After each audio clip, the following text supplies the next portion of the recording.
42 News at 10.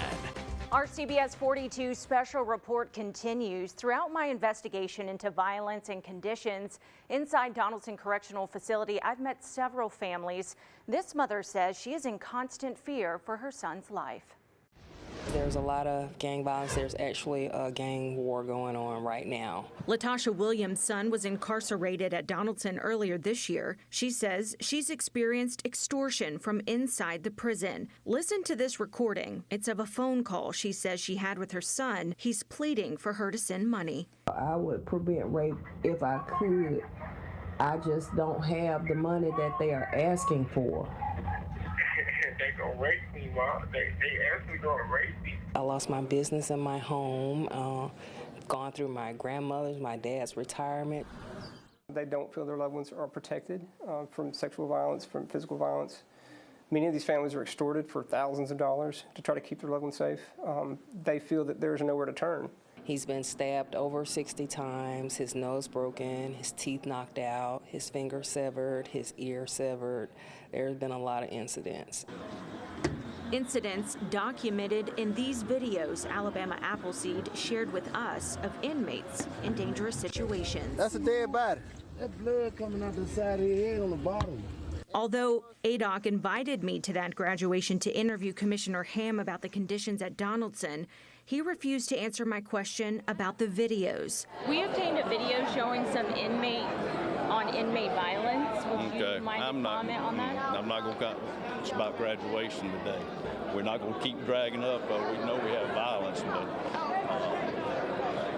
it's about the graduation. Again, the Department of Corrections said this would be my opportunity to ask questions. What about stopping the death and stopping the dying?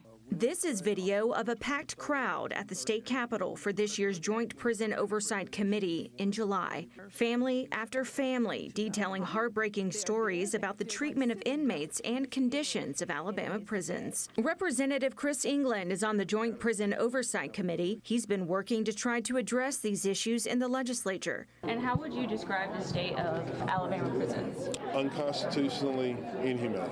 100% full-on crisis mode. Representative England says during the 2024 legislative session, a bill was passed to create a liaison for families of incarcerated people, but says more needs to be done. But it is heartening to see that, we passed legislation last session, but we got so much more to do. Our parole system is broken. Criminal justice system itself is fundamentally broken. The Joint Prison Oversight Committee was created to give families a chance to voice their concerns directly to lawmakers. It's a bipartisan group that meets 4 times a year to discuss solutions. Governor Kay Ivey, Attorney General Steve Marshall, and ADOC Commissioner John Hamm also serve on the committee, none of which showed up for the meeting in July. Why weren't you at that meeting? I had surgery. I can tell you, since I've been here, the only thing that's changed is that it's gotten worse. While you're turning up the heat on the legislature, you make sure you let the executive branch know that we're not stupid, too.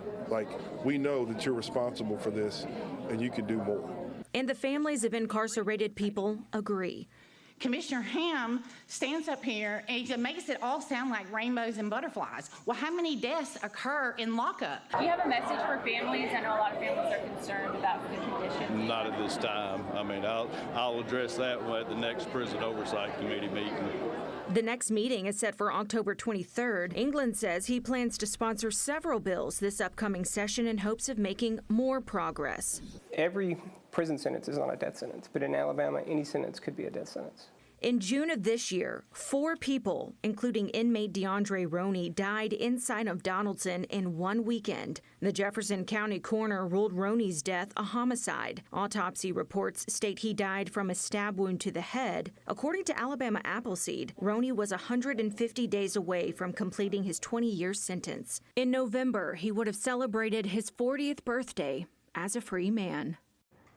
The Alabama Department of Corrections sent me a statement about Roney's death. That statement reads in part, quote, "The ADOC Law Enforcement Services Division is investigating the case as a homicide based on the autopsy results. A suspect has been identified, but no further information is available given that the investigation is still open." Commissioner Ham says ADOC has invested heavily in recruitment and retainment of officers to help with staffing issues. After our interview at the graduation, I did send additional questions to Commissioner Ham about contraband drugs and other concerning activities that are happening inside of prisons. You can read his responses to those questions on this story on our website. That's CBS42.com. Carly, a really good look inside Donaldson. Your investigation really looks specifically at Donaldson, but are the problems you highlighted unique to Donaldson? Yeah, no, that meeting that I attended, you heard from several families with loved ones in several different Alabama prisons. A lot of them have the same concerns about extortion, violence, sexual abuse. Many who are left without answers about their loved ones that have died inside of prisons. So that next meeting, again, it's going to be coming up next Tuesday there in Montgomery. All right, Carly, important story, really seeking solutions.